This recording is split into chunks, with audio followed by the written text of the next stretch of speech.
Bueno, tal cual dijimos recién, en este último videito acerca de hablar del año 1975, que es un año clave. Habíamos mencionado la interna del peronismo que se expresaba también de manera violenta, verbal, por parte de los peronistas más ligados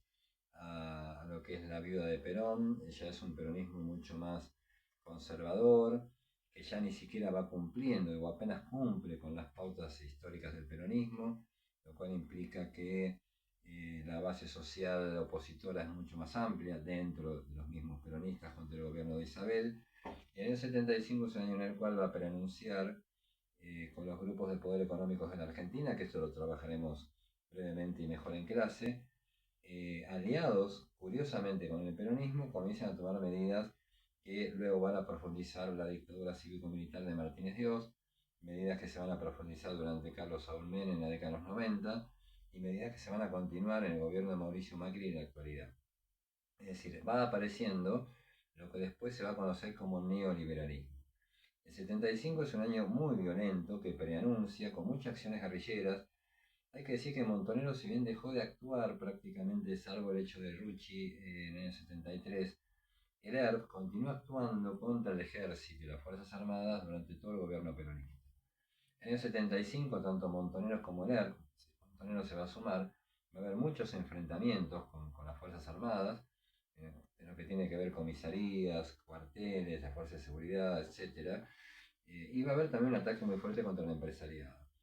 La AAA, Alianza Anticomunista Argentina, es un sello de una banda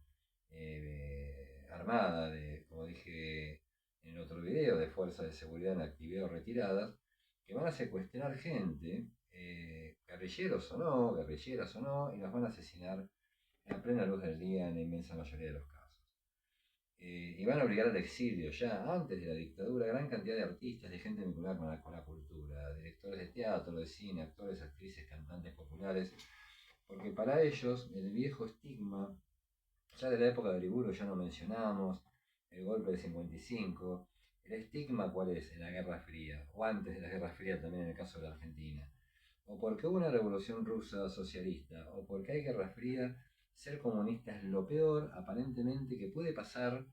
o concretamente en la Argentina, en la historia argentina en los 70 y los 80 más aún todavía. Cuesta la vida. Aunque uno sea un crítico social y no tenga ideología política y jamás haya leído a Carlos Marx, ni sepa quién es Lenin, ni qué pasa en la Unión Soviética, y mucho menos sepa qué es soviético. No tengo idea de lo que es, pero como yo critico y participo y ayudo a la gente humilde, soy un comunista. Y si voy mucho a la villa a dar apoyo escolar o a armar un comedor para la gente humilde, o si protesto mucho en el trabajo o en el centro de estudiantes, o si critico el programa de una materia y quiero contenidos mejores, más actuales, soy tildado de comunista, señalado por las instituciones y una banda paramilitar sin uniforme de civil me secuestra y me asesina en forma directa. Va a haber cerca de 3.000 asesinatos, lamentablemente en la política argentina en el año 75, y también esto va a estar acompañado por fuera de lo que es la guerrilla y estas bandas por un gran activismo sindical,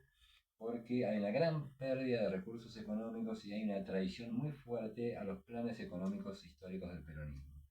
Por eso el Rodrigazo,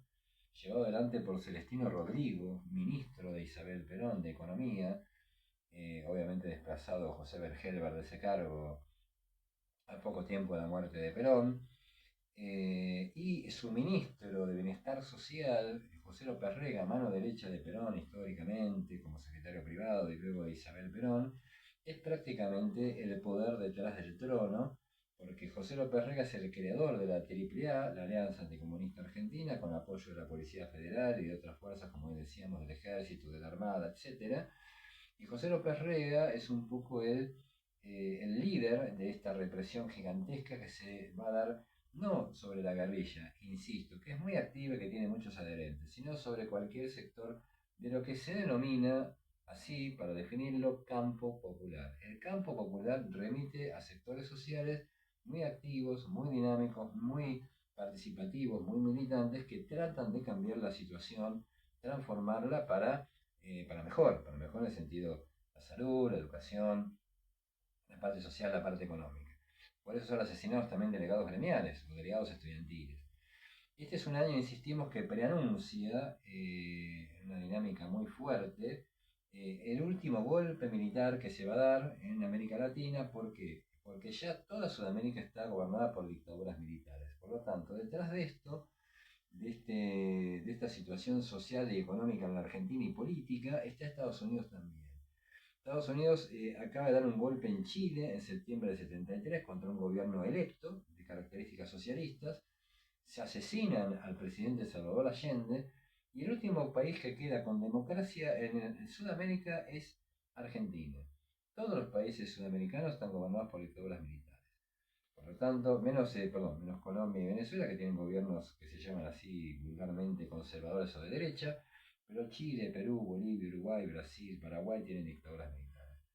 Argentina entra en el marco del Plan Cóndor, que así se llama, ideado por el Departamento de Estado norteamericano, cuyo máximo representante es Henry Kissinger. Casualmente, o no casualmente, perdón, la palabra no es casual, irónicamente, Premio Nobel de la Paz. El gran hacedor de una gran cantidad de golpes militares sangrientos, dictaduras militares y un proceso de represión que va a instalar en la Argentina de manera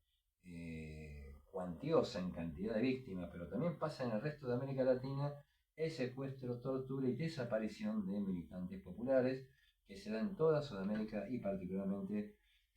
llegando a la cifra de 30.000 detenidos y detenidas desaparecidos en la Argentina. Esta política implicó aplicar la economía que vamos a ver se va a desarrollar a pleno con el plan de Martínez Dios, con el ministro del dictador Jorge Rafael Videla durante 5 años en la dictadura cívico-militar, y ese mismo plan económico, que son los planes económicos del neoliberalismo, serán aplicados en el Chile del dictador Augusto Pinochet, y miren ustedes también en Gran Bretaña de la primer ministra Margaret Thatcher. Es decir, somos el laboratorio de programas económicos globales que van a inundar el planeta en los 80 y en los 90, y ese laboratorio va a ser Argentina, Chile y Gran Bretaña. Es decir, al conflicto interno que tenemos nosotros, se le van a sumar esta presión externa, este endeudamiento externo que va a comenzar a llegar a Argentina de la mano del Fondo Monetario Internacional, y va a agravar y profundizar todavía los conflictos que ya teníamos, porque los 70, no solamente en Argentina, insisto, en todo el mundo, y en América Latina en particular, es un mundo que una gran parte de la sociedad intenta transformar para bien de manera profunda. Si hablamos de violencia política, hay violencia política en España, en Irlanda, con Gran Bretaña también incluida, hay violencia política en Italia, en Alemania, y lo digo así como un hecho extraño, alejado también de nosotros, que bueno, ¿por qué me dice esto el profesor? En Japón también hay violencia política. Es decir, culturas, tradiciones, continentes absolutamente encontrados, ni hablar de toda África que está en guerra civil prácticamente permanente, la guerra árabe-israelí que continúa y está latente y presente también en estas décadas, es un mundo de profundas transformaciones socioculturales. También y sin violencia, el rock, la juventud, la música pop, los Beatles, los Rolling Stones, como grandes bandas musicales de la época, y todos los cientos de bandas que surgen alrededor de música inglesa o norteamericana, también con su planteo de pacifista y hippie, como así se le llamaba, también intenta transformar la realidad. El tema del amor libre contra hagamos el amor y no la guerra como concepto básico, movilizaciones gigantescas estudiantiles en toda Europa contra los poderes establecidos, el Mayo francés, que fue contemporáneo al Cordobazo en Argentina, Alemania, Bélgica, Holanda. Es decir, el mundo está muy, muy convulsionado, con violencia política, con manifestaciones pacíficas, pero manifestaciones multitudinarias en Washington también contra la guerra de Vietnam. Cientos de miles y millones de personas se movilizan en todo Estados Unidos, pero en Washington cientos de miles, entre los cuales hay miles de soldados que queman sus libretas militares y tiran sus medallas en repudio a la guerra de Vietnam, soldados que por uniforme repudian la guerra de Vietnam. Es decir, toda una movida muy profunda contra, así se le llama, el sistema establecido. Por supuesto que esto se va a ir apagando, gradualmente se va a ir se va a ir atenuando y en el caso de América Latina y Sudamérica y Argentina en particular, las dictaduras militares con su fuerte ola represiva y sanguinaria van a terminar de apagar todo fuego, toda llama que tenga que ver con algún cambio o transformación de tipo social. Bueno, retomamos la clase mañana si Dios quiere y esto va para el padre. Saludos y nos estamos viendo.